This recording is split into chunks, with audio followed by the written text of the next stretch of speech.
మంచి పుస్తకం చెప్పండి బ్రదర్. యువతలో పుస్తక పఠనంపై పెరుగుతున్న ఆసక్తి. పూర్తి వివరాలకు చదవండి రేపటి సాక్షి హైదరాబాద్ ఎడిషన్.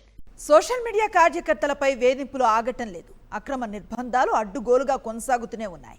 బాధితుల కుటుంబ సభ్యులు హైకోర్టులో హెబియస్ కార్పస్ పిటిషన్లు వేస్తున్నారు. పిటిషన్స్ వేశారన్న కోపంతో మరిన్ని కేసులు నమోదు చేస్తున్నారు పోలీసులు. ఒక్కొక్కరిపై 10 నుంచి 21 వరకు కేసులు నమోదు చేశారు. వర రవీందర్ రెడ్డిపై 21, ఇంటూరి రవికిరణ్ పై 16, పెద్దిరెడ్డి సుధారాణిపై 10, వెంకటరమణారెడ్డిపై 10 కేసులు నమోదయ్యాయి. తాలిబన్లను తలపించేలా ప్రశ్నించే గొంతులను అణచివేస్తూ అరాచకాన్ని సృష్టిస్తున్నారు కూటమి నేతలు. ఇదే అంశంపై మరింత సమాచారాన్ని అందిస్తారు మా కరెస్పాండెంట్ రవీందర్. రవీందర్, చూస్తూ ఉన్న ఒక వ్యక్తిపై దాదాపు 20, 16 పరిధికి మించిన కేసులను నమోదు చేసి వేధించడాన్ని ఎట్లా చూడొచ్చు దీన్ని? నిజానికి రాష్ట్రంలో ఒక అరాచక ప్రభుత్వం కొనసాగుతుందని చెప్పుకునేదానికి నిదర్శనంగానే ఈ కేసులు ఉన్నాయని చెప్పుకోవచ్చు అనుశ్రీ. ఎందుకంటే గడిచిన 20 రోజులుగా అత్యంత దారుణంగా ప్రశ్నించే గొంతుల మీద కేసులు నమోదు చేసినటువంటి పరిస్థితి అయితే కనిపిస్తుంది. రాష్ట్ర వ్యాప్తంగా సోషల్ మీడియాకు సంబంధించి యాక్టివిస్టులు ఎవరైతే ఉన్నారో వారందరి మీద టార్గెట్ చేసి ఈ విధంగా కేసులు పెడుతున్నారు.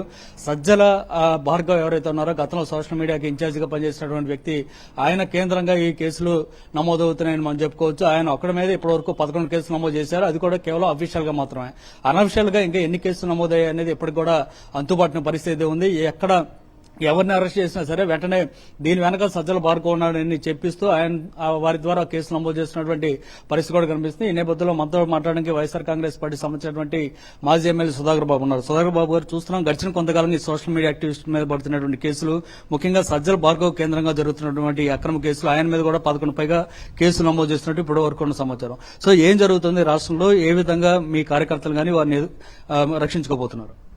ఇది పూర్తిగా రాజకీయ కక్ష సాధింపు, ఒక వికృతమైన రాజకీయ పరిస్థితులు ఈ రాష్ట్రంలో నెలకొనబడి ఉన్నాయి.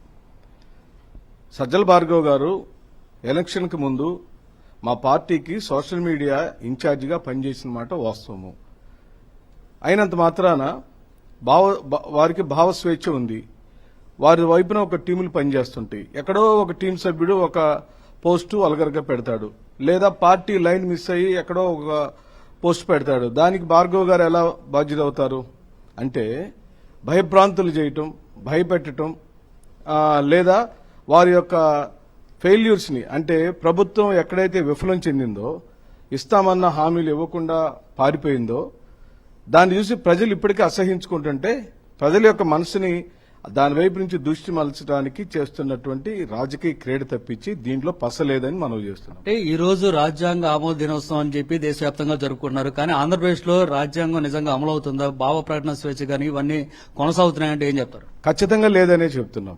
ఇప్పుడే బాబాసాహెబ్ అంబేద్కర్ అధ్యక్షతన జరిగిన మరి రాజ్యాంగ దినోత్సవాన్ని జరుపుకుంటున్నా కూడా మా అంతరాత్మలలో, మా మనసులలో ఆందోళన, భయము, వేదన కలిగి ఉంది.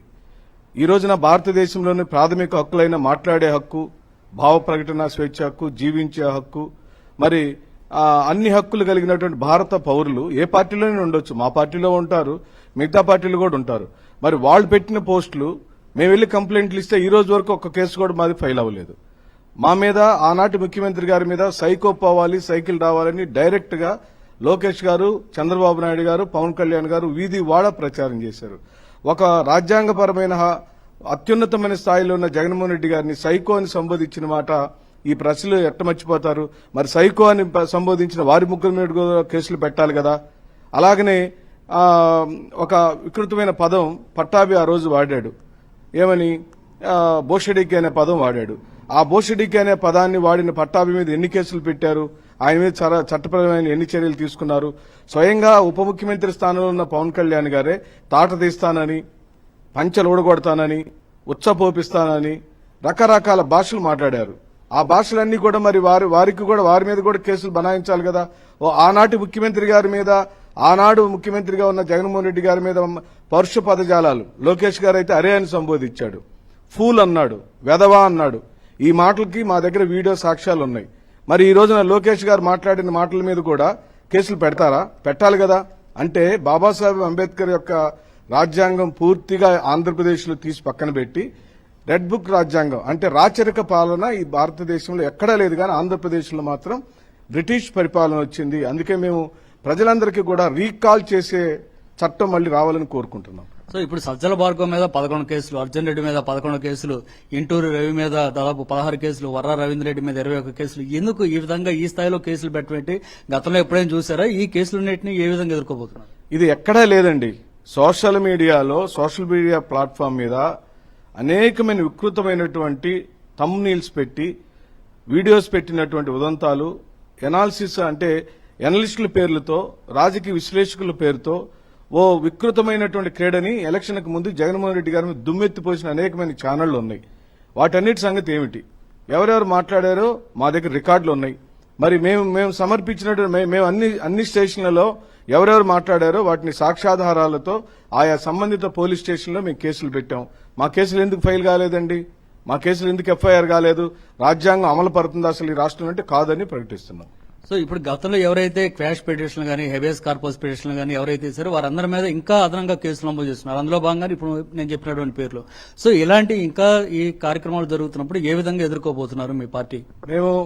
మాకేం భయం లేదు. ముందు ఎప్పటి నుంచో చెబుతున్నాం, పోరాటానికి సిద్దపడ్డాము. జగన్మోహన్ రెడ్డి గారి నాయకత్వంలో ఈ ఆంధ్ర రాష్ట్ర ప్రజల యొక్క సౌఖ్యము, సౌభ్రాతృత్వమే మాకు ముఖ్యము. ఆ విషయంలో రాజీ పడే ప్రసక్తి లేదు. వ్యక్తిగతంగా మా మీద కేసులు పెట్టొచ్చు, దొంగ కేసులు పెట్టొచ్చు, పోలీస్ స్టేషన్లు కొట్టించవచ్చు. వాటన్నిటికీ కూడా మేము సిద్దపడి ఉన్నాం. చట్ట ప్రకారం పోరాటం చేస్తూనే ఉంటాం. సో ఇది పరిస్థితి అనుశ్రీ. మొత్తంగా అయితే వైఎస్ఆర్ కాంగ్రెస్ పార్టీ వీటన్నిటిని ఎదుర్కోవడానికి సిద్దంగానే ఉందని చెప్పి సుధాకర్ బాబు చెప్తున్నారు. అట్లాగే రానున్న రోజుల్లో ఎన్ని అక్రమ కేసులు పెట్టినా సరే ఖచ్చితంగా న్యాయ పోరాటం చేస్తామని కూడా ఆయన తేల్చి చెప్తున్న పరిస్థితి కనిపిస్తుంది. అనుశ్రీ.